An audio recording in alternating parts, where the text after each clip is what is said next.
Nous donnons l'argent à Benoît, a dit papa. Maintenant, sors. Tu es renvoyé. Je l'ai fixé. Donc vous avez vendu mes brevets? Maman a ri. Nous avons vendu notre entreprise. L'avocat s'est levé. En fait. Il y a un silence très particulier à l'intérieur d'une salle de serveur. Ce n'est pas calme, pas exactement. C'est un bourdonnement. Un vrombissement profond et vibrant de ventilateurs de refroidissement et de disques en rotation qui s'infiltrent jusqu'à la moelle. Durant les 25 dernières années, ce bourdonnement a été la bande-son de ma vie. C'était le son de logistique Valois qui respirait. Et j'étais celle qui s'assurait qu'elle n'étouffe pas. J'étais à genoux sur le carrelage antistatique, en train de remplacer un commutateur optique grillé dans le rack 4. Il était 18 h, un mardi soir. La plupart du personnel était rentré chez soi, à l'exception de l'équipe de nettoyage et, malheureusement, de mon frère Cédric. Je l'ai entendu avant de le voir. Le bruit sourd de ses mocassins italiens sur le linoléum du couloir, suivi par le son de sa voix criant dans son téléphone. Je me fiche que le marché soit en baisse, Thomas. Liquide juste la position. J'ai besoin du cash pour la compte. Cédric a fait irruption dans la salle des serveurs sans passer son badge. Il ne portait jamais son badge. Il se contentait de donner des coups de pied dans la porte jusqu'à ce que la serrure magnétique cède ou que quelqu'un lui ouvre. Il avait 40 ans et portait un costume qui coûtait plus cher que ma voiture. Et il avait toujours l'énergie frénétique d'un adolescent qui venait de planter la Porsche de son père. Valérie, a-t-il crié par-dessus le bourdonnement des serveurs. Pourquoi le Wi-Fi est en panne dans l'aile de la direction? J'essaie de déplacer des actifs et la connexion RAM. Je n'ai pas levé les yeux. J'ai enclenché le nouveau commutateur et j'ai regardé le voyant d'état passer de l'orange à un vert fixe et rassurant. Le Wi-Fi n'est pas en panne, Cédric. Tu es probablement en train de saturer la bande passante, encore une fois. Qu'est-ce que tu télécharges? Rien, a-t-il lancé sèchement en s'approchant de l'endroit où j'étais agenouillé. Il m'a regardé de haut avec ce mélange familier de pitié et d'agacement. Pour lui, je n'étais pas la directrice de la technologie. J'étais juste la gardienne d'Internet.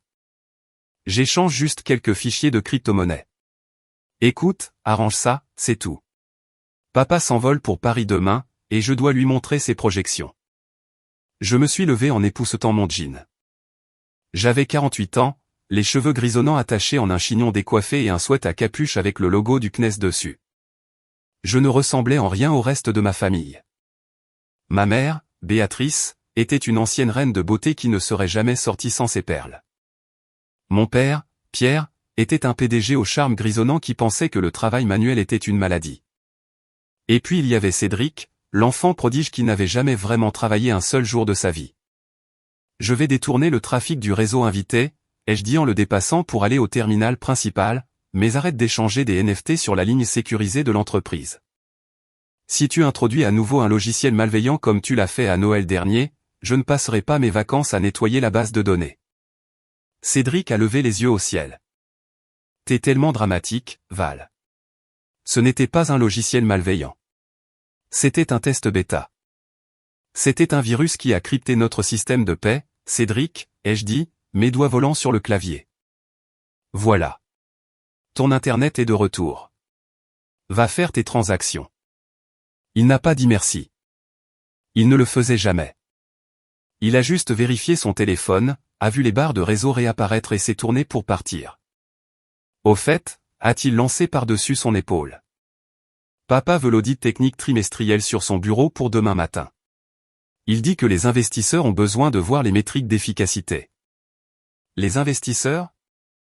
J'ai fait une pause. Quels investisseurs? Cédric s'est figé une fraction de seconde. C'était une minuscule hésitation, un bug dans sa façade lisse. Juste une levée de fonds standard. Tu sais comment c'est.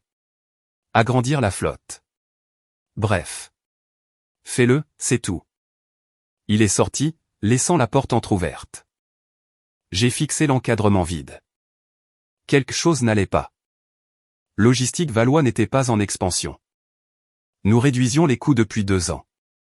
Nous n'avions pas acheté un nouveau camion depuis 18 mois. Pourquoi avait-il besoin d'un audit d'efficacité maintenant?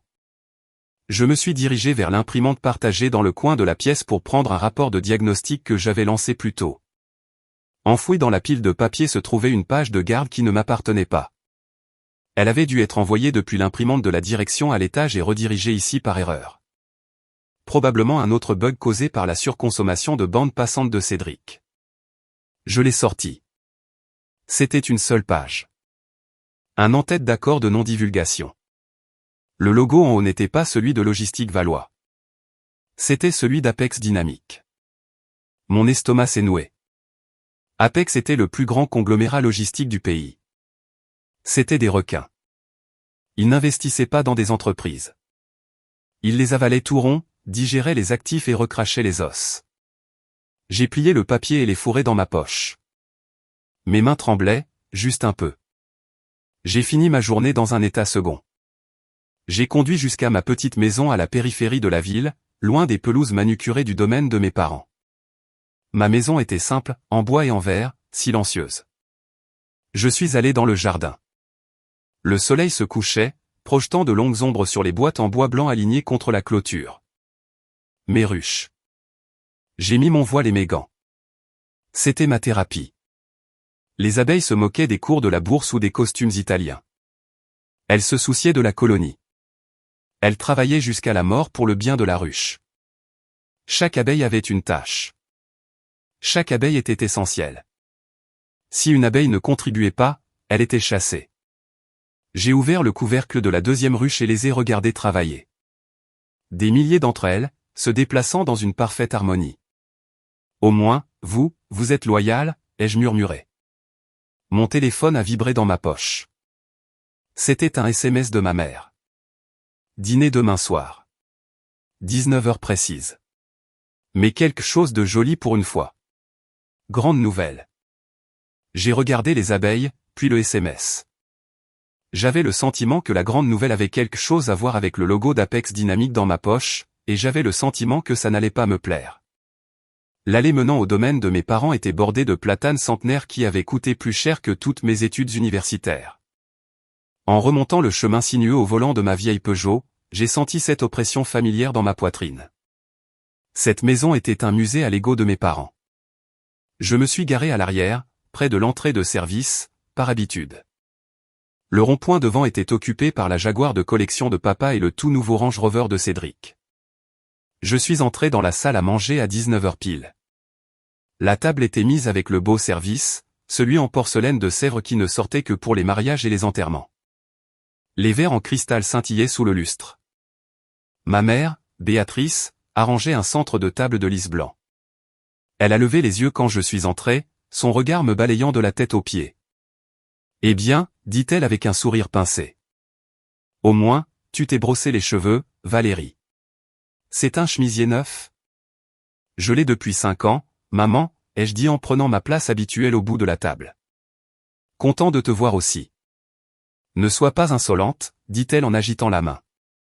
Ce soir, c'est une célébration. Sers-toi du vin. C'est un Bordeaux 2005. Mon père, Pierre, est entré depuis son bureau. Il avait l'air rougeaud, victorieux. Il avait 74 ans, mais ce soir, il en paraissait 10 de moins. Le poids de l'entreprise en difficulté semblait s'être envolé de ses épaules. Cédric le suivait, souriant comme un requin qui venait de sentir le sang dans l'eau. Valérie, a claironné Pierre. Heureux que tu aies pu venir. Nous ne voulions pas commencer sans toute la famille. C'était un mensonge. Il commençait sans moi tout le temps, mais j'ai hoché la tête et j'ai pris une gorgée de vin. Il était excellent. Il avait le goût de l'argent. Alors, dis-je, décidant de crever l'abcès. Quelle est l'occasion ? Cédric a enfin appris à faire ses lacets tout seul ? Cédric a cessé de sourire et m'a lancé un regard noir. Ah. Très drôle, Val. Non, mieux que ça. Pierre se tenait au bout de la table. Il a tapé sa fourchette contre son verre. Le son a retenti, clair et net. Nous l'avons fait, a annoncé Pierre, la voix tremblante d'émotion. Pendant 40 ans, votre mère et moi avons bâti Logistique Valois, d'un unique camion à un empire régional. Nous avons traversé des récessions, des grèves et des pénuries de carburant. Mais ce soir, nous avons assuré notre héritage.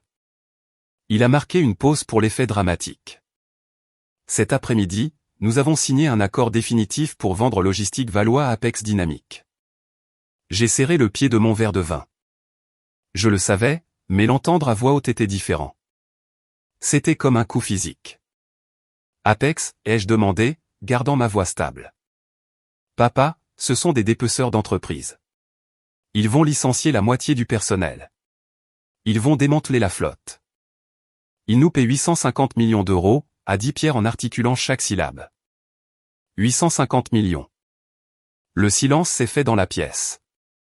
Le chiffre flottait dans l'air, lourd et enivrant. Un accord en cash et en action, a ajouté Cédric, incapable de se retenir. Nous finalisons dans 30 jours. Tu sais ce que ça veut dire? Nous sommes des rois, Val, de vrais rois. Béatrice a tendu la main et a serré celle de Pierre. Nous pouvons enfin prendre notre retraite, chérie. Nous pouvons acheter cette villa en Provence. Nous le méritons. Je les ai regardés. Ils étaient si heureux. Ils étaient ivres du chiffre. Et pendant une seconde, j'ai attendu qu'ils reconnaissent l'évidence. C'est beaucoup d'argent, dis-je lentement. Alors, quel est le plan de transition? L'infrastructure technologique est faite sur mesure. Apex utilise une architecture différente. Ils vont avoir besoin de moi pour migrer le système d'optimisation dynamique des itinéraires, ça prendra au moins 6 mois. Pierre s'est raclé la gorge. Il a échangé un regard rapide avec Cédric. En fait, Valérie, a dit Pierre en se servant plus de vin. Ça fait partie de la nouvelle. Apex a sa propre équipe d'ingénieurs, a dit Cédric en se penchant en arrière sur sa chaise. Ils sont énormes. Ils ont des centaines de développeurs à la défense. Ils n'ont pas besoin de notre département informatique obsolète. Obsolète? J'ai senti une pointe glaciale dans mon estomac. J'ai écrit ce code, Cédric. C'est la seule raison pour laquelle nos camions sont 20% plus efficaces que la concurrence. Ce n'est pas obsolète. C'est le cœur de l'entreprise. Ça fait partie de la vente des actifs, a dit Pierre d'un ton dédaigneux. C'est inclus dans le prix. Le fait est, Valérie, que tu n'as pas à t'inquiéter de la migration. Tu n'as à t'inquiéter de rien. J'ai posé mon verre. Alors, quelle est ma part? Le silence qui a suivi était différent. Il n'était pas lourd. Il était tranchant. Ta part, a répété Béatrice, sa voix baissant d'une octave. Qu'est-ce que tu veux dire, ta part? Je possède 15% des stocks options de l'entreprise, ai-je dit. De la restructuration de 2011, quand je nous ai sauvés de la faillite, vous vous souvenez? Pierre a eu un petit rire. C'était un son sec, cassant. Oh, Valérie, c'était des options de performance. Elles ont expiré il y a des années. Nous les avons réintégrées dans le fonds général pour couvrir les frais généraux. Vous avez fait quoi? Je me suis levé. Vous ne pouvez pas simplement les réintégrer. C'était ma participation. C'était ma retraite. Assieds-toi, Valérie, a aboyé Pierre. Le père jovial avait disparu. Le PDG était de retour. Arrête de tout ramener à toi. C'est une victoire familiale. Donc, je n'ai rien, ai-je demandé, ma voix s'élevant. 25 ans. J'ai construit le système qui a donné à cette entreprise une valeur de 850 millions d'euros et je n'ai rien. Tu avais un salaire, a lancé Béatrice. Nous avons payé tes études. Nous t'avons donné un travail quand personne d'autre n'aurait embauché une décrocheuse universitaire qui aimait plus jouer avec les insectes que les gens. Tu as été bien rémunéré. J'ai regardé Cédric. Il souriait en coin. Il a baissé les yeux sur son assiette, cachant son sourire. C'est incroyable, ai-je murmuré. C'est les affaires, a dit Pierre. Maintenant, assieds-toi et mange ton steak. C'est du bœuf de Kobe. Je ne me suis pas assise. Je ne sentais plus mes jambes. La trahison n'était pas seulement une question d'argent. C'était l'effacement. Ils effaçaient 25 ans de ma vie d'une seule signature. Où va l'argent, ai-je demandé. J'avais besoin de savoir. J'avais besoin de les entendre le dire. 850 millions. Si ça ne va pas aux employés et que ça ne me revient pas, où est-ce que ça va? Ça va dans le trust familial, a dit Pierre en coupant son steak avec une précision chirurgicale. Pour assurer la lignée. La lignée, ai-je répété. Tu veux dire Cédric? Cédric a une vision, a dit Béatrice sur la défensive. Il veut lancer un fonds de capital risque. Il a de grandes idées, Valérie. Il va transformer cet argent en milliards. Cédric a perdu 200 000 € sur des images de singes numériques le mois dernier, ai-je crié. Il ne peut pas gérer un stand de limonade, encore moins un fonds de capital risque. Ça suffit. Pierre a frappé la table de sa main. Les verres en cristal ont tremblé. Je ne tolérerai pas que tu insultes ton frère dans cette maison. Il est l'avenir de cette famille. Toi tu es le personnel, Valérie. Tu l'as toujours été. Tu es une mécanicienne. Une très bonne mécanicienne, mais juste une mécanicienne. Les mots m'ont frappé plus fort qu'une gifle. Juste le personnel. J'ai regardé Maître Dubois, l'avocat de la famille, qui était assis tranquillement au bout de la table. Il était avec nous depuis 30 ans. Il avait l'air pâle. Il fixait sa serviette. Maître Dubois, dis-je en me tournant vers lui. Vous avez rédigé les documents. Est-ce que c'est vrai? Ont-ils supprimé ma participation? Maître Dubois a levé les yeux. Son regard a filé vers Pierre, puis vers moi. Il s'est raclé la gorge nerveusement. Valérie, la structure de l'entreprise est complexe.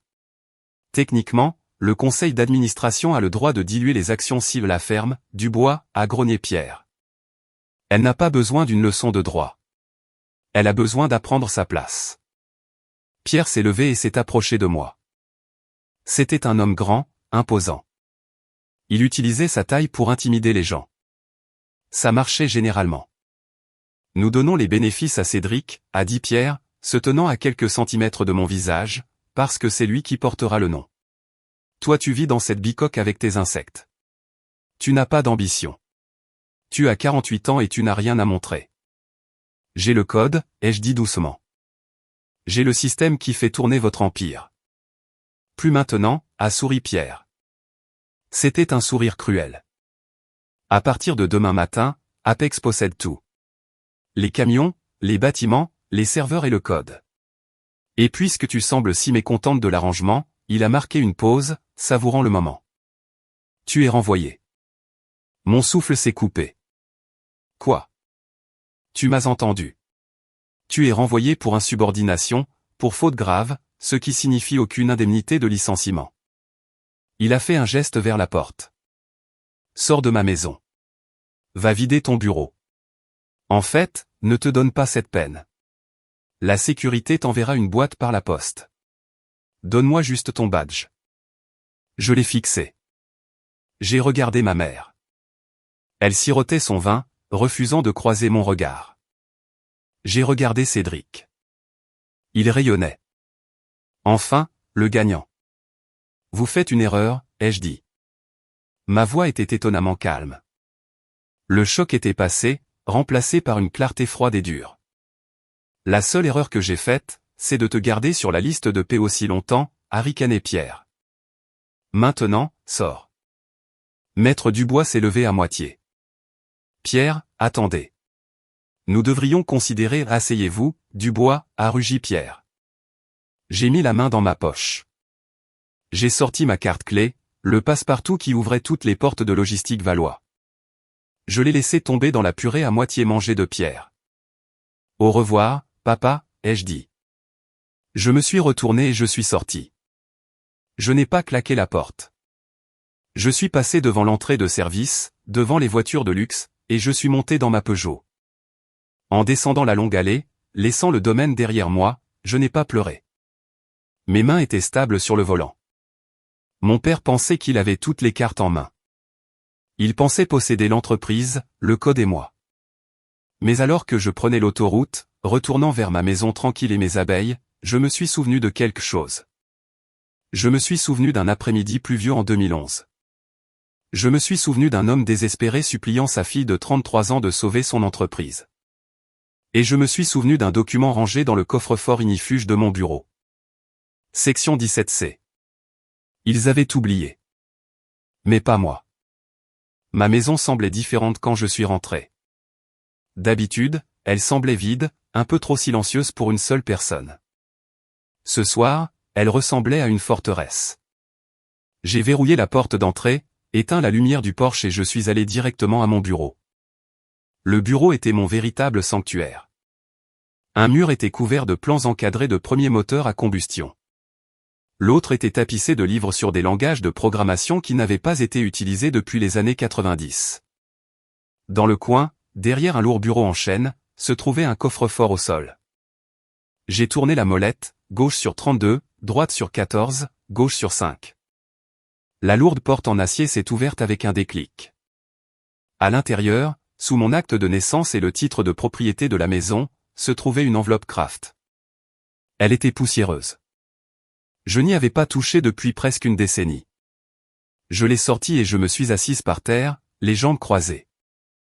J'ai soigneusement dénoué la ficelle et j'ai fait glisser le document.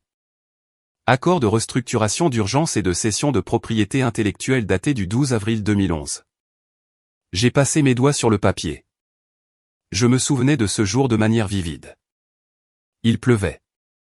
Le toit du vieil bureau fuyait dans des seaux dans le couloir. Pierre, mon père, pleurait. Il pleurait vraiment dans son bureau. La banque menaçait de saisir la flotte.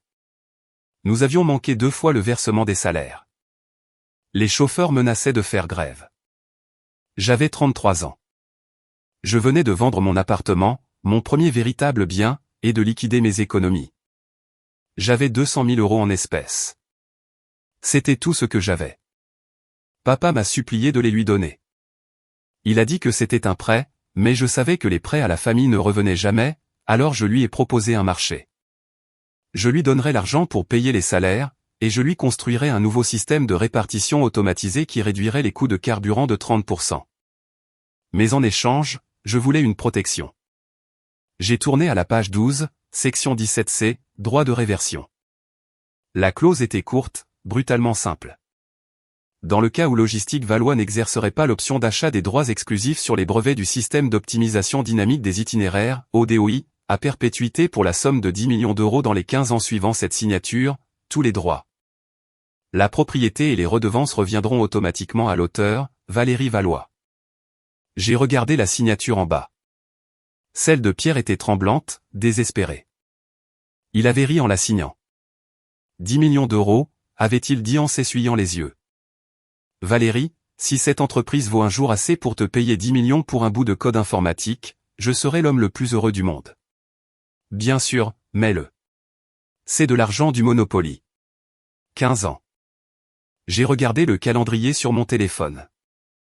12 avril 2011 plus 15 ans. Cela signifiait que la date limite était le 12 avril 2026. Aujourd'hui, nous étions le 24 avril. Ils avaient manqué la date limite de 12 jours. Ils étaient si occupés à sabrer le champagne pour la vente à Apex, si occupés à prendre les mesures pour les rideaux de leur villa en Provence, qu'ils avaient oublié de vérifier la date d'expiration sur les fondations de leur maison. Mon cœur s'est mis à battre la chamade. Pas de peur, d'adrénaline. Je n'étais pas juste une employée qu'ils avaient renvoyée. Je n'étais pas juste le personnel. J'étais la propriétaire. Et leur bail venait d'expirer. Je n'ai pas appelé d'avocat. Pas encore. Je savais exactement quoi faire. J'ai ouvert mon ordinateur portable et je me suis connecté au portail de l'INPI, Institut National de la Propriété Industrielle. J'avais gardé mon compte de créateur actif toutes ces années, payant les frais de maintenance de ma propre poche, au cas où. J'ai navigué jusqu'à l'onglet de transfert de propriété. J'ai téléchargé la copie scannée de l'accord de 2011. J'ai surligné la section 17C. J'ai rempli le formulaire d'affirmation de réversion. Le site web m'a demandé de confirmer. Êtes-vous l'auteur original? J'ai cliqué sur oui. La période d'exclusivité a-t-elle expiré sans achat? J'ai cliqué sur oui. J'ai cliqué sur soumettre. Une petite roue est apparue à l'écran. Elle a tourné pendant 5 secondes. 5 secondes qui ont changé ma vie. Soumission reçue. En cours de traitement. Confirmation estimée, 48 à 72 heures. J'ai fermé l'ordinateur portable. Je suis allé à la cuisine et je me suis fait une tasse de thé. Mes mains étaient maintenant parfaitement stables. Papa voulait tout donner à Cédric. Il voulait assurer la lignée. Eh bien, il était sur le point d'apprendre une dure leçon sur la génétique. Cédric avait peut-être ses yeux, mais j'avais son absence de pitié. Et contrairement à eux, je lisais les petits caractères. Les 3 jours suivants furent étranges. J'étais au chômage pour la première fois en 25 ans. Je me suis réveillé à 6 heures, mais au lieu de me précipiter à la salle des serveurs pour éteindre des incendies, j'ai fait du café et je me suis assise sur ma terrasse. J'ai regardé les abeilles. Elles étaient occupées. La mielée de printemps commençait. Elles rapportaient du pollen. Jaune vif, orange foncé. Elles construisaient. Mon téléphone était silencieux. Logistique Valois avait coupé mon accès au serveur de messagerie de l'entreprise à 8h le lendemain du dîner. Ils avaient effacé à distance mon téléphone professionnel, mais je m'y attendais. J'utilisais donc mon téléphone personnel prépayé. J'ai passé le temps à travailler sur un projet que j'avais négligé, la restauration d'une montre de poche Breguet vintage des années 1920. C'était un mécanisme complexe.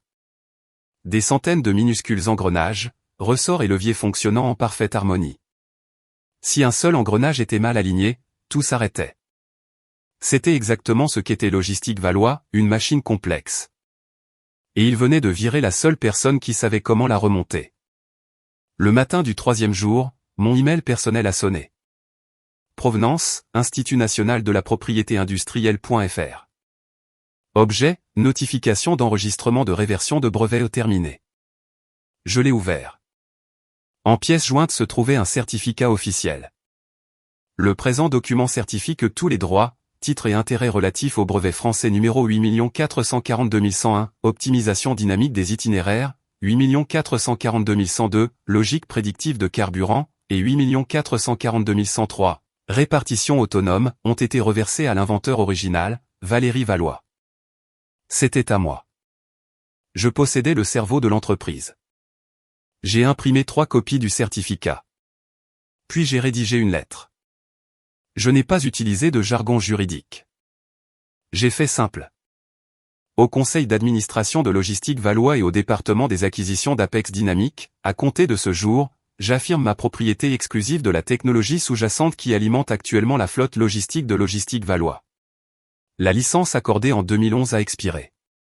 Toute utilisation continue de cette technologie constitue une contrefaçon délibérée de la propriété intellectuelle. Vous avez 24 heures pour cesser les opérations de tous les logiciels utilisant mon code ou pour obtenir un nouvel accord de licence. Cordialement, Valérie Valois. J'ai mis les lettres dans des enveloppes Chronopost. Je les ai marquées prioritaires 24 heures. Signature requise. Je suis allé au centre d'expédition. La fille derrière le comptoir a pesé les enveloppes. Des trucs importants, a-t-elle demandé en mâchant son chewing-gum. On pourrait dire ça, ai-je souri. C'est un avis d'expulsion. Elle a ri, pensant que je plaisantais. Je ne plaisantais pas. Je suis rentré chez moi et j'ai attendu. Je savais comment les choses allaient se dérouler. Les lettres arriveraient vers 10 heures le lendemain matin. Il faudrait environ 30 minutes au service courrier pour les trier, 30 autres minutes pour que le service juridique les lise, et puis, vers midi, les hurlements commenceraient. Je suis retourné à ma montre. J'ai mis en place le dernier engrenage, la roue d'échappement. J'ai remonté le ressort principal. Tic, tic, tic. La montre a pris vie. C'était parfait. À 11h42 le lendemain, mon téléphone a vibré. Appel entrant, papa. Je l'ai laissé sonner. Appel entrant, papa. Je l'ai laissé sonner à nouveau. Appel entrant, maman.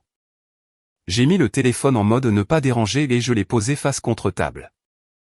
La vibration a continué, vibrant contre le bois comme un frelon en colère. Je me suis versé une autre tasse de thé. À 13h, mon téléphone avait 47 appels manqués. 20 de Pierre, 12 de Béatrice, 10 de Cédric et 5 d'un numéro que je ne reconnaissais pas. Probablement le pauvre conseiller juridique de Logistique Valois qui était en train de faire une crise cardiaque. J'ai décidé d'écouter quelques messages vocaux juste pour prendre la température de l'incendie que j'avais allumé. J'ai écouté le premier de Pierre. Valérie, qu'est-ce que c'est que ce bordel ? Je viens de recevoir une lettre de l'INPI. C'est une sorte de mauvaise blague? Rappelle-moi immédiatement. Tu mets cette famille dans l'embarras. Il semblait confus. En colère, mais confus. Il pensait toujours être aux commandes. J'ai sauté au troisième de lui, enregistré 20 minutes plus tard. Valérie, décroche ce téléphone. Apex vient de nous appeler. Leur équipe juridique panique. Ils menacent de suspendre l'accord. Tu dois signer une renonciation disant que c'est une erreur, tout de suite. Tu m'entends? Je vais te poursuivre jusqu'à la ruine. Panique. Bien. Puis j'ai écouté un de Cédric. Salut Val. Écoute, papa pète les plombs. Allez, arrête de jouer. On peut te donner quelque chose. D'accord. Peut-être 50 000. Signe juste le papier. J'ai des investisseurs alignés pour mon fonds. Je ne peux pas passer pour un idiot. Appelle-moi. 50 000. Il essayait encore d'acheter un diamant avec un coupon de réduction. Le dernier était de maman. Sa voix tremblait, mais c'était ce tremblement glacial et dangereux qu'elle utilisait quand j'étais enfant et que je ne rangeais pas ma chambre. Je ne sais pas pour qui tu te prends en faisant ça à ton père. Il a de l'hypertension, Valérie. S'il fait une attaque, ce sera de ta faute. Tu es égoïste et vindicative. Règle ça. J'ai supprimé les messages. Je n'allais pas les affronter seul. Je connaissais ma famille. Ils ne joueraient pas franc jeu. Ils intimideraient, mentiraient et tricheraient. J'avais besoin d'un requin. J'ai appelé Maître Gallo. J'avais rencontré Victor Gallo quelques années auparavant lors d'une conférence tech. C'était un avocat spécialisé en propriété intellectuelle qui portait des costumes sur mesure et souriait comme un crocodile. Il m'avait donné sa carte et m'avait dit, si jamais vous décidez d'arrêter de laisser cette entreprise vous exploiter, appelez-moi. Il a décroché à la deuxième sonnerie. Valérie Valois, sa voix était douce, profonde. Je me demandais quand j'aurais de vos nouvelles. J'ai vu le dépôt à l'INPI ce matin. Ça a sauté sur mon radar. Très agressif. Bonjour, Victor, ai-je dit. J'ai besoin d'être représenté. Je suppose que Logistique Valois est en pleine crise. Ils le sont. Apex est impliqué maintenant aussi. Excellent, a gloussé Gallo. J'adore un combat de chiens à trois. Quel est votre objectif ici, Valérie? Vous voulez un arrangement? Une réintégration, des excuses? J'ai regardé par la fenêtre mes ruches. J'ai pensé au dîner. J'ai pensé à Pierre jetant ma carte clé dans la purée. J'ai pensé au fait d'être appelé le personnel. Pas d'arrangement, ai-je dit. Je veux la pleine valeur marchande. Je veux qu'ils réalisent qu'ils ont vendu une maison qu'ils ne possédaient pas. Je veux les presser, Victor, jusqu'à ce que les pépins grincent. De la musique à mes oreilles, a dit Gallo. Je vais rédiger une mise en demeure formelle. Je vais exiger une injonction immédiate sur leur flotte. Chaque camion utilisant votre algorithme est une scène de crime roulante. Je vous envoie ça dans l'heure. Et Valérie? Oui. Ne répondez pas à votre téléphone. Ne leur parlez pas. N'ouvrez pas votre porte. Laissez-moi être le mur. C'est noté, ai-je dit. J'ai raccroché. La maison était de nouveau silencieuse, mais l'énergie avait changé. La mèche était allumée. La bombe avait explosé. Maintenant, tout ce que j'avais à faire était de regarder la fumée monter. Je suis allé à la cuisine et je me suis fait un sandwich.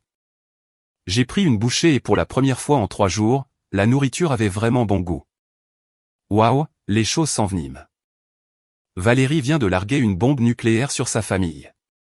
Que feriez-vous si vous étiez à sa place? Prendriez-vous les 50 000 ou feriez-vous tout brûler? Dites-le moi dans les commentaires ci-dessous.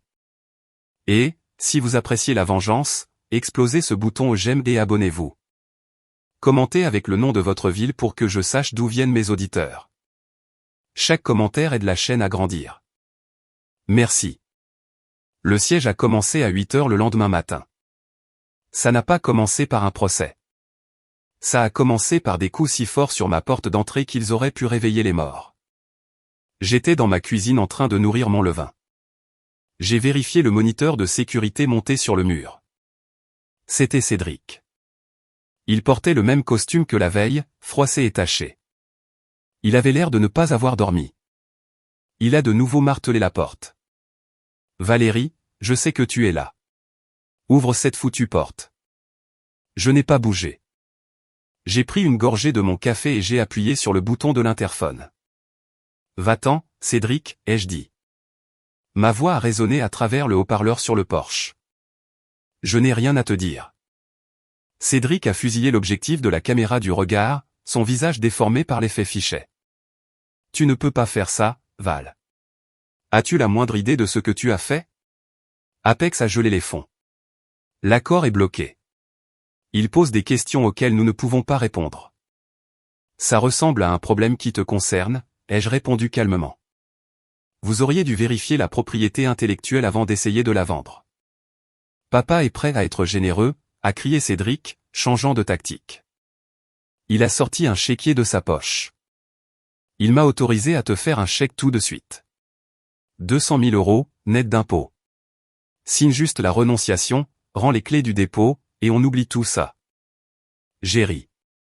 Je n'ai pas pu m'en empêcher. 200 000. Cédric, la valorisation des brevets représente environ 40% de l'accord total. C'est 340 millions d'euros, et tu m'offres 0,05%. C'est mieux que rien, a-t-il hurlé en donnant un coup de pied dans le bas de la porte. Tu n'es qu'une vieille fille avide. Tu n'as même pas d'enfant. Pourquoi as-tu besoin d'argent? J'ai un héritage à construire. Dégage de mon Porsche, Cédric. Non, je ne pars pas tant que tu n'auras pas signé. Il a attrapé un pot de fleurs en céramique, un de mes préférés, et l'a fracassé contre le revêtement de la maison. La terre et les éclats de poterie ont explosé partout. Je n'ai pas bronché. J'ai juste pris mon téléphone et j'ai composé le 17. Police secours, j'écoute. J'ai un intrus qui tente de s'introduire chez moi, ai-je dit, la voix stable. Il est violent et détruit des biens. Mon adresse est 42 allée des Chênes. Connaissez-vous l'intrus? Oui, c'est mon frère, mais il n'est pas le bienvenu ici. J'ai regardé sur le moniteur Cédric faire les 100 pas, hurlant des obscénités sur mes abeilles, ma triste petite vie, et comment j'étais jalouse de son succès. 5 minutes plus tard, une voiture de police est arrivée dans l'allée. 2 agents en sont sortis. Cédric a essayé de jouer la carte du « vous savez qui est mon père ». Ça n'a pas marché. Quand il a résisté à l'agent qui essayait de le calmer, ils l'ont menotté. Je les ai regardés le pousser à l'arrière de la voiture. C'était un spectacle humiliant, l'héritier de l'empire logistique valois, embarqué comme un vulgaire ivrogne. J'ai ressenti une pointe de tristesse. Pas pour lui, mais pour le petit garçon que j'aidais à faire ses devoirs de maths. Ce garçon avait disparu.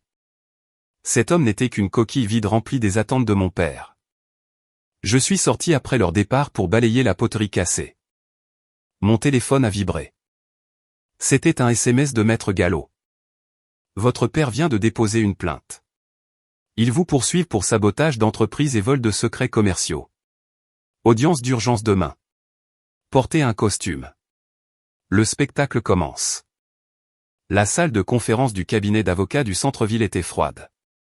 Elle sentait le produit à polir au citron et la peur. D'un côté de la table en acajou étaient assis mes parents.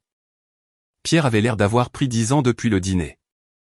Sa peau était grise, ses yeux injectés de sang. Béatrice était assise à côté de lui, agrippant ses perles comme une bouée de sauvetage. Ils avaient amené une équipe de 4 avocats d'un grand cabinet parisien. De l'autre côté, il y avait moi et Victor Gallo. Juste nous. Victor était détendu, penché en arrière sur sa chaise, tapotant un stylo en argent contre son bloc-notes. Allons droit au but, a aboyé l'avocat principal de Pierre, un homme nommé Sterling. Votre cliente, Madame Valois, a accédé illégalement au serveur de logistique Valois après son licenciement. Elle a verrouillé le système d'optimisation dynamique des itinéraires, tenant ainsi l'entreprise en otage. C'est du cyberterrorisme. Des mots forts, a souri Victor.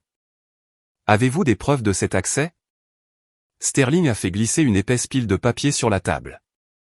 Les journaux de serveurs, montrant les identifiants d'administrateurs de Madame Valois accédant au noyau central à 20 h mardi.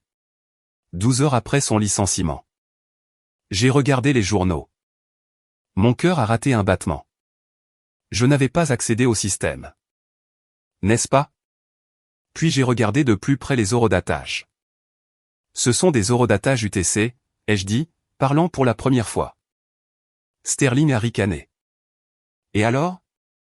Et alors, ai-je continué en montrant la page, les serveurs de logistique Valois sont basés sur l'heure d'Europe centrale. 20 heures, temps universel coordonné, c'est 21 heures, heure de Paris. J'étais encore employé à 16 heures le mardi. J'étais dans la salle des serveurs en train de réparer un commutateur que Cédric avait cassé. J'ai repoussé le papier. Je n'ai pas piraté votre système. J'ai juste arrêté de le maintenir.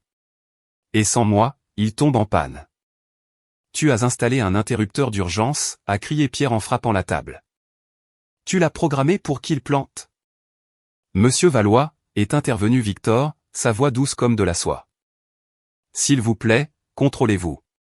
Ma cliente n'a pas installé d'interrupteur d'urgence. Elle a construit un moteur propriétaire très complexe qui nécessite une clé spécifique pour fonctionner. Cette clé est sa propriété intellectuelle. Quand vous l'avez renvoyée, vous avez jeté la clé. C'est une œuvre de commande, a argumenté Sterling. Elle était une employée. Pas selon l'accord de 2011. Victor a sorti le document. Section 17C. La propriété intellectuelle est revenue. C'est maintenant légalement sa propriété privée.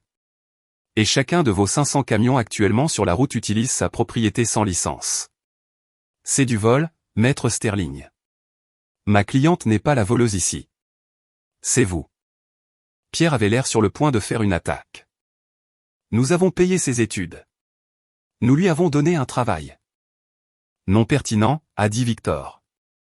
La loi ne se soucie pas de vos dépenses parentales. Elle se soucie des contrats. Et vous avez signé celui-ci. Béatrice a pris la parole, sa voix tremblant de venin. Valérie, s'il te plaît, ne fais pas ça. Apex va se retirer. Tu es en train de détruire tout ce que nous avons construit. Vous l'avez détruit, je l'ai regardé dans les yeux. Quand vous avez décidé que j'étais juste le personnel. Quand vous avez décidé de donner le travail de ma vie à Cédric. Nous pouvons offrir un arrangement, a dit Sterling rapidement, sentant que son client perdait du terrain. 5 millions d'euros. Paiement unique. Victor a ri. Un rire fort et sincère.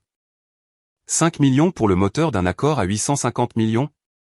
Réessayez, ou ne le faites pas. Nous serons ravis de laisser Apex faire sa propre vérification. Tu n'oserais pas, a sifflé Pierre. Tu as signé un accord de non-divulgation. L'accord couvre les secrets commerciaux, ai-je dit. Il ne m'empêche pas de prouver la propriété de mes propres biens à un acheteur potentiel qui est sur le point d'acheter des marchandises volées. Je me suis levé.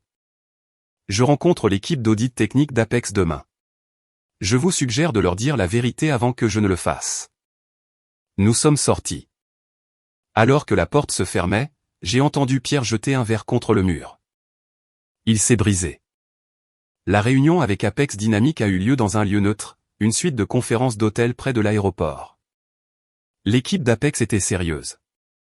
3 ingénieurs, 2 avocats et leur directrice de la technologie, une femme nommée Dr Élise Renaud. J'avais lu ses articles sur la logistique algorithmique. Elle était brillante. Elle n'allait pas se laisser berner par du baratin. Pierre et Cédric étaient là aussi, assis dans un coin comme des enfants punis. Ils n'avaient pas le droit de parler. Madame Valois, a dit le docteur Renaud en me serrant la main. Nous avons examiné votre dépôt de brevet. Il semble légitime. Cependant, Logistique Valois prétend que leur système actuel a considérablement évolué par rapport à vos brevets originaux de 2011. Ils affirment que c'est une œuvre dérivée qu'ils possèdent. C'est ce qu'ils prétendent, ai-je hoché la tête. Mais je peux prouver que la base est identique. Comment, a demandé le docteur Renaud. J'ai ouvert mon ordinateur portable. J'ai besoin d'un accès en lecture seul au référentiel de code en direct. Pierre a commencé à protester, mais l'avocat d'Apex l'a fait taire d'un regard. Ils m'ont accordé l'accès. J'ai projeté le code sur le grand écran. C'était un mur de texte, des millions de lignes de C++ et de Python. Quand j'ai écrit le noyau central, ai-je expliqué, j'ai utilisé une convention de nommage de variables spécifiques pour suivre les fils logiques. Je suis apicultrice amatrice. J'ai tapé une commande de recherche dans le terminal.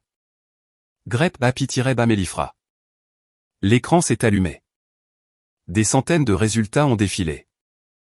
Api mellifera, ai-je dit, l'abeille à miel européenne. C'est le fil de routage principal. J'ai tapé une autre commande. grep bombu-bas bombu. Le bourdon. C'est l'algorithme d'équilibrage de charge. Je me suis tourné vers le docteur Renaud.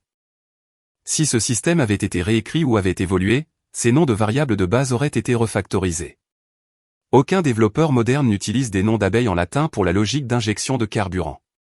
Ce sont les murs porteurs de la maison. Vous pouvez peindre les murs, vous pouvez changer les fenêtres, mais si vous enlevez ces poutres, la maison s'effondre. Le docteur Renaud a fixé l'écran. Elle a fait défiler le code elle-même. Elle a vu les dates. Elle a vu la structure. Elle s'est tournée vers Pierre. Monsieur Valois, vous nous avez dit que c'était un système propriétaire construit par une équipe de 20 développeurs au cours des 5 dernières années. Pierre a balbutié. Nous avons mis à jour l'interface. Le tableau de bord est complètement nouveau. Le tableau de bord est une façade, a dit froidement le docteur Renaud. Le moteur est à elle, et elle en détient le titre de propriété. Elle a fermé son ordinateur portable. Nous ne pouvons pas procéder à cette acquisition. Le passif lié à la propriété intellectuelle est à lui seul catastrophique. Si elle désactive la licence, nous achetons une flotte de camions qui ne peuvent pas bouger. On peut le réparer, a crié Cédric depuis son coin. Je peux engager une équipe. On peut le réécrire en une semaine. Le docteur Renaud a regardé Cédric avec pitié. Jeune homme, c'est une architecture de niveau noyau. Il faudrait 1 an pour la rétro-ingénierie et la réécriture sans rompre les contrats existants. Vous n'avez pas une semaine. Elle s'est levée et m'a regardé. Madame Valois, je m'excuse pour le temps perdu.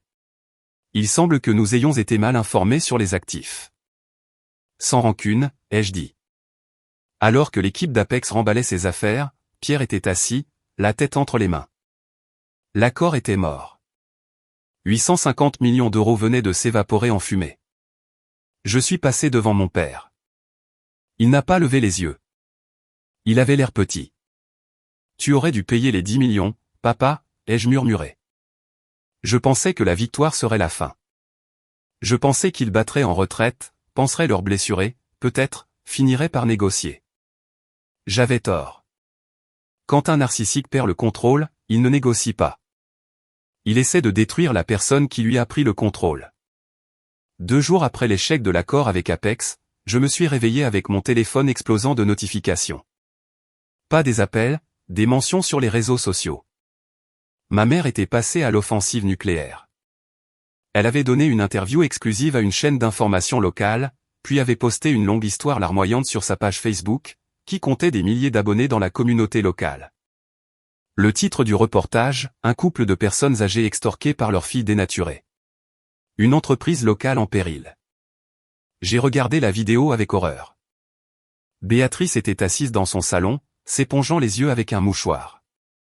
Pierre lui tenait la main, l'air frêle et vaincu. Nous lui avons tout donné, sanglotait Béatrice à la caméra. Nous lui avons payé ses études. Nous l'avons soutenue quand elle ne trouvait pas de mari.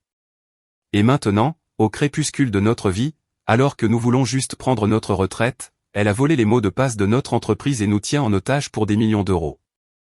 Elle veut ruiner ses propres parents.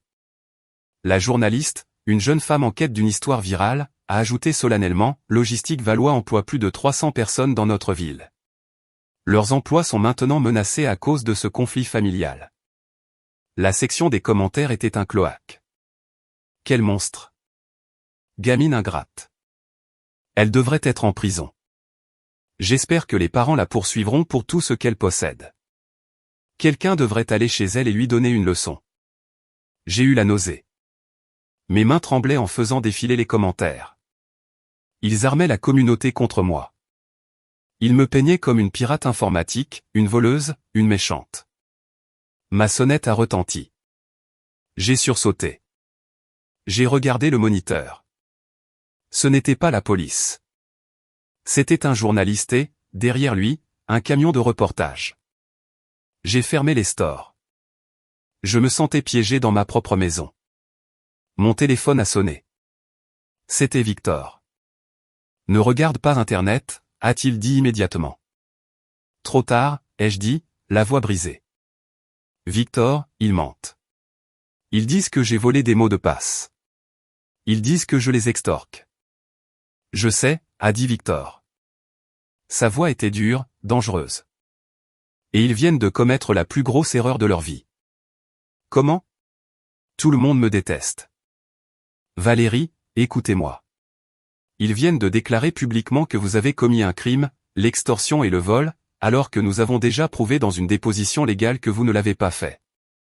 C'est de la diffamation caractérisée. C'est de la malveillance.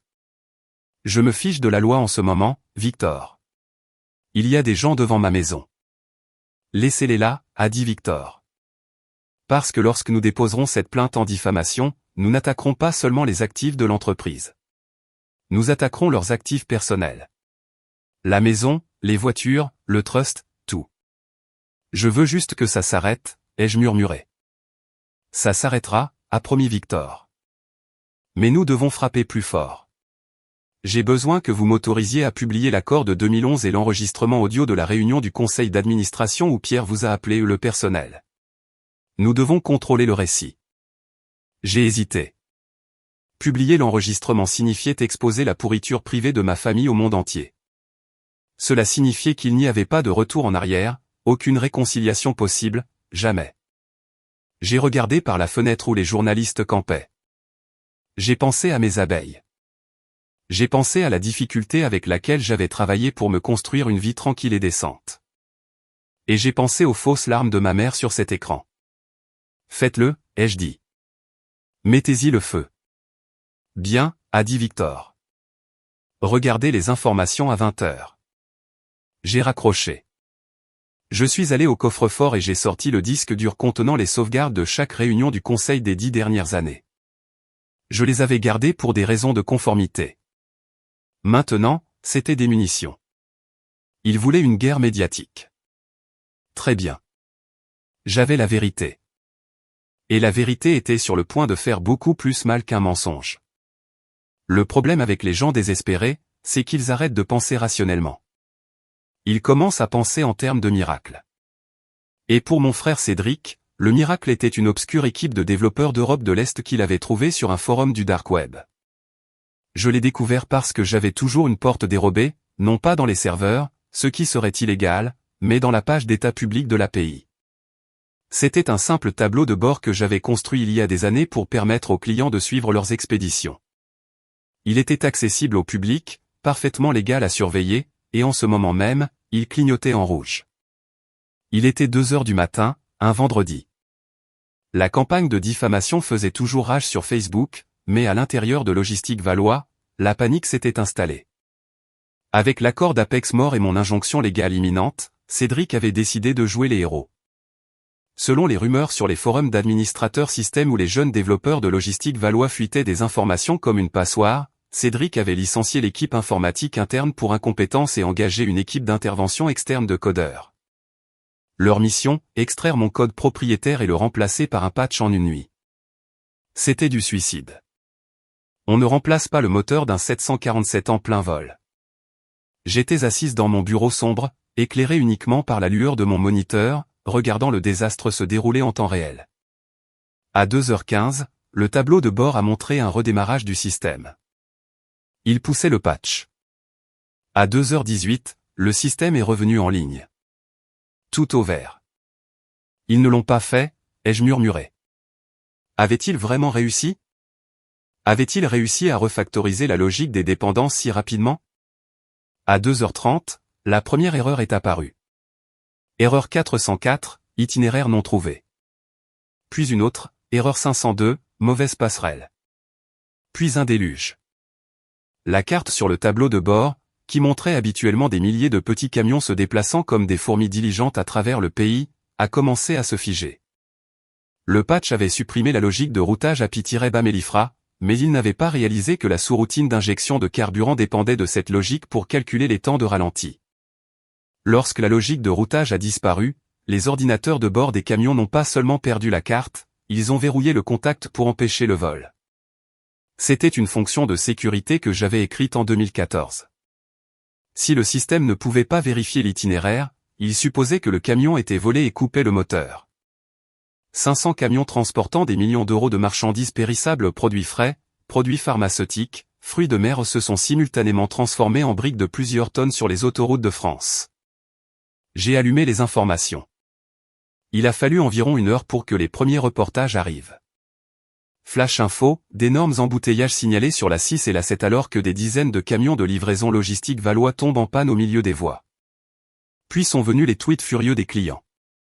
Où est ma livraison? Votre chauffeur dit que le camion ne démarre pas.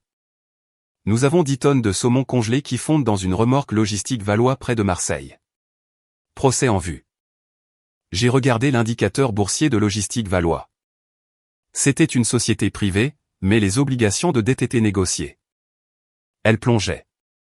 Mon téléphone a sonné. Ce n'était pas Victor. Ce n'étaient pas mes parents. C'était un numéro masqué. J'ai décroché. Répare ça. C'était Cédric. Il avait l'air de pleurer. Il chuchotait, terrifié.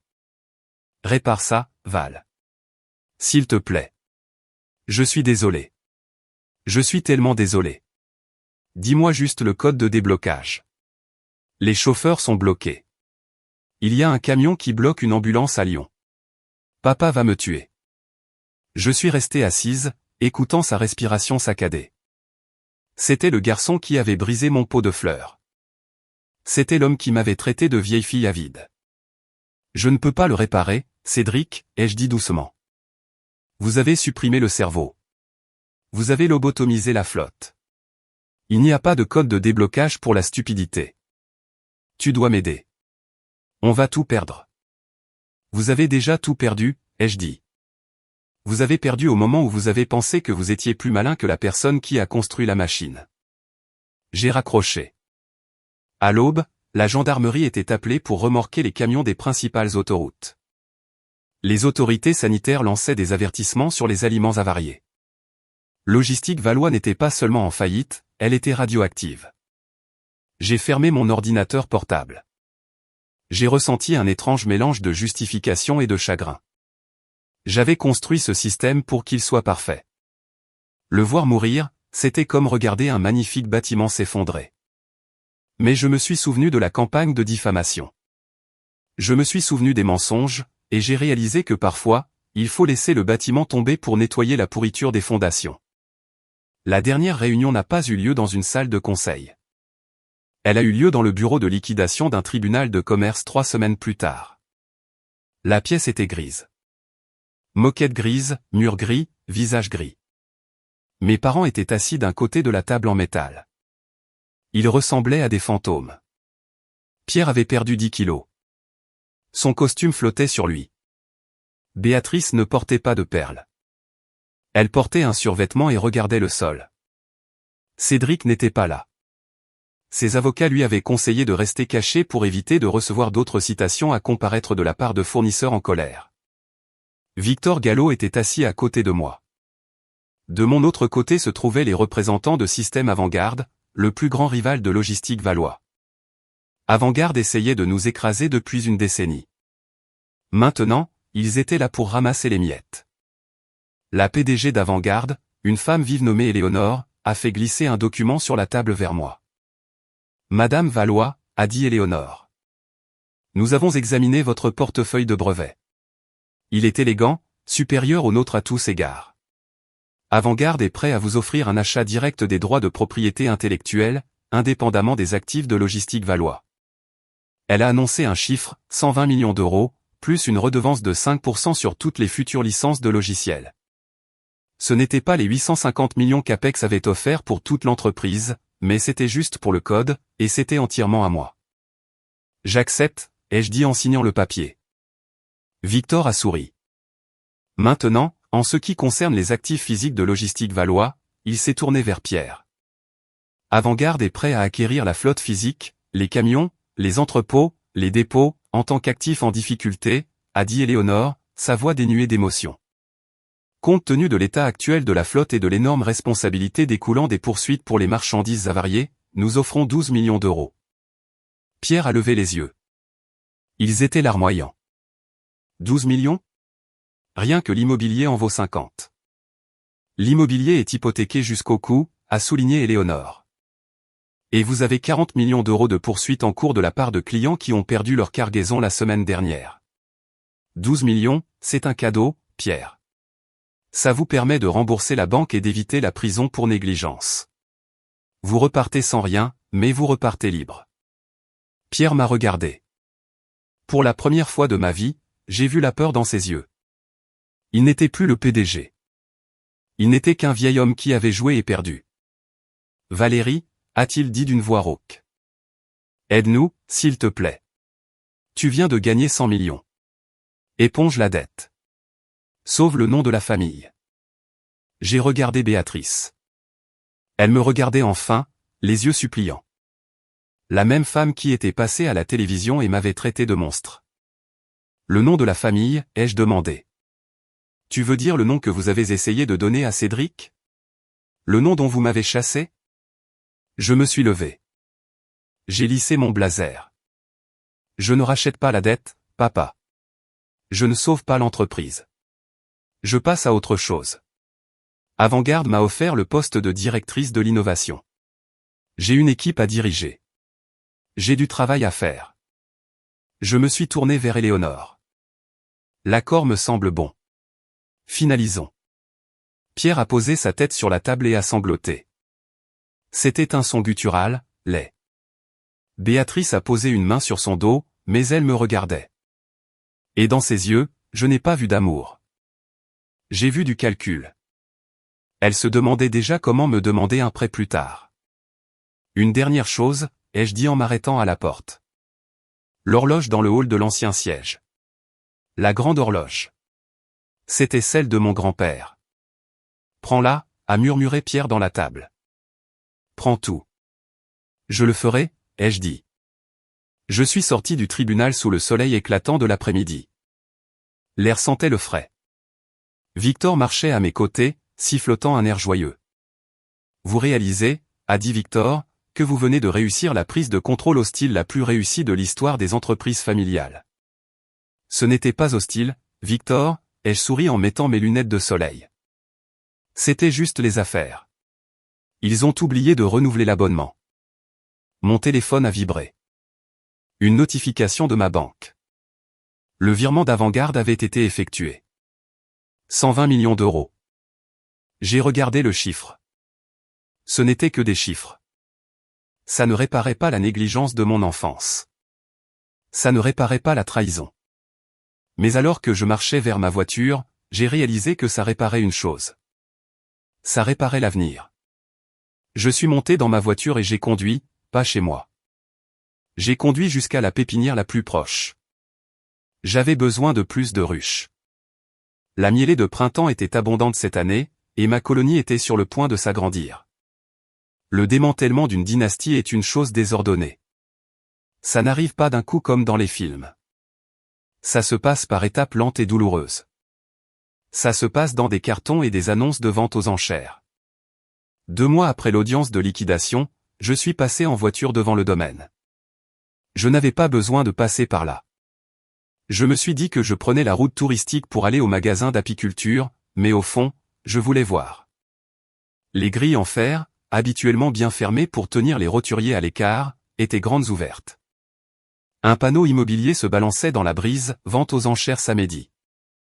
La pelouse, autrefois manucurée au millimètre près, commençait à paraître négligée. Des mauvaises herbes poussaient dans les fissures de l'allée où la Jaguar de Pierre se garait. La Jaguar avait disparu, saisie par la banque pour rembourser les prêts en cours sur l'agrandissement de l'entrepôt qu'il avait autorisé 3 ans auparavant. Un projet qui n'a jamais rapporté un centime. J'ai ralenti, mais je ne me suis pas arrêté. J'ai vu un camion de déménagement dans l'allée. Pas un service haut de gamme, mais un camion de location. J'ai vu ma mère, Béatrice, porter une lampe. Elle avait l'air petite. Elle portait un jean, ce que je ne l'avais jamais vu porter de ma vie.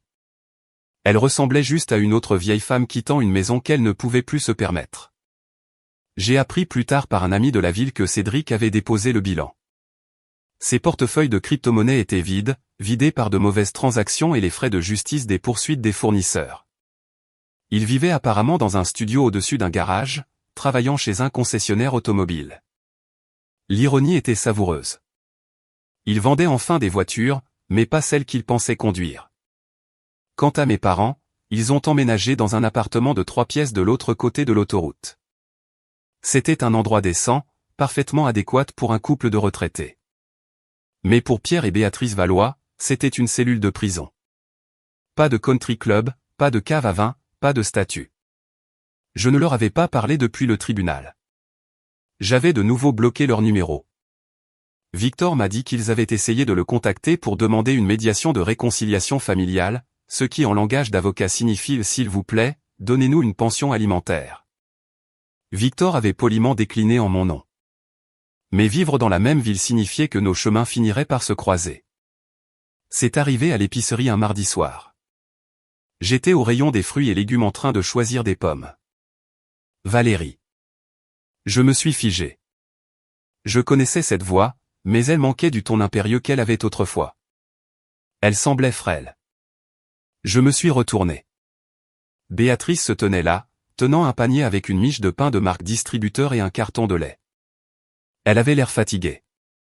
Ses cheveux n'étaient plus teints. Les racines grises étaient visibles. « Bonjour, mère », ai-je dit, gardant les mains sur mon chariot. Elle m'a regardé, ses yeux se remplissant de larmes. « Nous avons vu l'article dans le journal économique sur ta promotion chez Avant-Garde. Tu étais bien sur la photo. » Merci. C'est un bon travail. Ton père s'ennuie de toi, dit-elle, sa voix baissant jusqu'à un murmure. Il reste assis dans son fauteuil toute la journée. Il fixe juste le mur. Il dit qu'il aurait aimé t'écouter à propos de la logique de carburant en 2015. Je n'ai rien dit. C'était un joli sentiment. 5 ans trop tard. Nous avons des difficultés, Val, a-t-elle continué en se rapprochant. Les charges de l'appartement sont élevées et avec les frais médicaux si tu pouvais juste peut-être nous aider avec la compte pour un endroit plus petit ou juste un café. On peut juste prendre un café? Les gens commençaient à regarder. Une mère avec un jeune enfant nous a jeté un coup d'œil. J'ai regardé cette femme qui était restée là pendant que mon père m'appelait le personnel. La femme qui était passée à la télévision et avait dit au monde entier que j'étais un monstre pour protéger son statut social. J'ai ressenti une lueur de pitié, mais je l'ai éteinte. La pitié était la fissure dans la porte qui laissait les loups revenir. Je ne peux pas faire ça, mère, ai-je dit. Pourquoi, a-t-elle pleuré, un peu plus fort maintenant. Nous sommes ta famille. Tout le monde fait des erreurs. Une famille ne renvoie pas sa famille à table, ai-je dit calmement. Une famille n'essaie pas de voler le travail de sa vie. Tu ne voulais pas une fille, Béatrice. Tu voulais une employée. Et j'ai démissionné. J'ai fait demi-tour avec mon chariot. Valérie, ne me tourne pas le dos, a-t-elle crié, le vieux venin revenant dans sa voix. J'ai continué à marcher.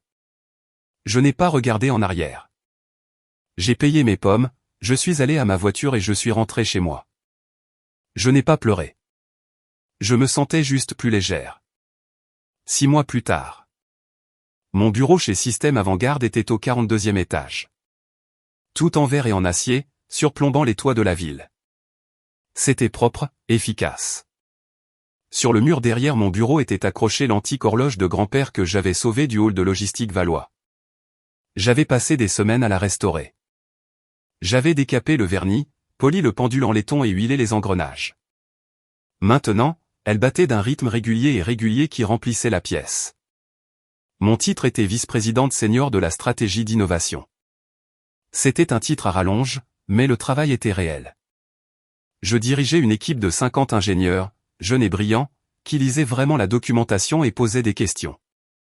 Je n'avais pas à me battre pour être entendu ici. Quand je parlais en réunion, la pièce se taisait. Non par peur, mais par respect. Ils savaient qui j'étais. J'étais la femme qui avait écrit le code fantôme. J'étais la femme qui avait fait tomber un géant avec un seul morceau de papier. Mon assistant a frappé à la porte. Valérie, la PDG veut revoir les projections du T3 pour la nouvelle flotte autonome. Dis à Éléonore que j'arrive dans 5 minutes. J'ai souri. J'ai fait pivoter ma chaise et j'ai regardé par la fenêtre. Loin en dessous, la ville bougeait comme un circuit imprimé. Voitures, camions, gens, tous suivant des lignes de logique invisibles. J'ai pensé à la clause de réversion. Section 17C. Les gens l'appelaient un piège. Ils disaient que j'avais dupé ma famille. Mais ce n'était pas un piège. C'était un test.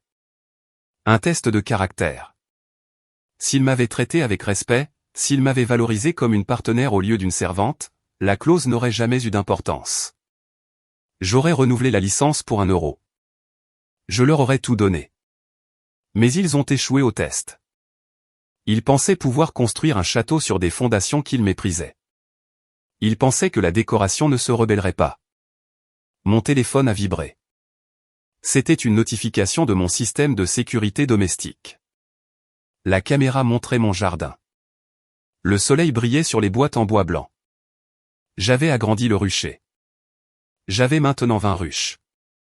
Je produisais assez de miel pour le vendre au marché fermier local le week-end. C'était ma partie préférée de la semaine.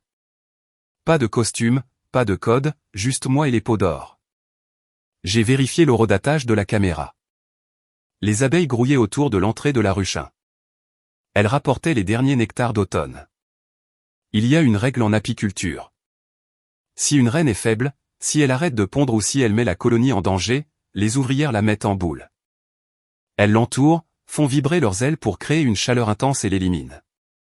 Puis elles élèvent une nouvelle reine. Ce n'est pas de la cruauté, c'est de la survie. Je me suis levé et j'ai attrapé ma tablette. J'ai vérifié mon reflet dans la vitre. Les cheveux gris étaient toujours là, mais je ne les cachais plus dans un chignon décoiffé. Ils étaient coupés courts, stylés. Je ressemblais à celle que j'étais toujours censé être. Je suis sorti de mon bureau, passant devant l'horloge qui battait. J'avais éliminé la reine faible. J'avais sauvé la colonie. Et pour la première fois en 48 ans, la ruche prospérait. J'ai vu mon père au restaurant hier. Il avait l'air frêle. Il a essayé de me faire un signe de l'autre côté de la salle, espérant que je viendrais payer sa note. Je n'ai pas répondu à son signe. J'ai juste fini mon repas et je suis parti.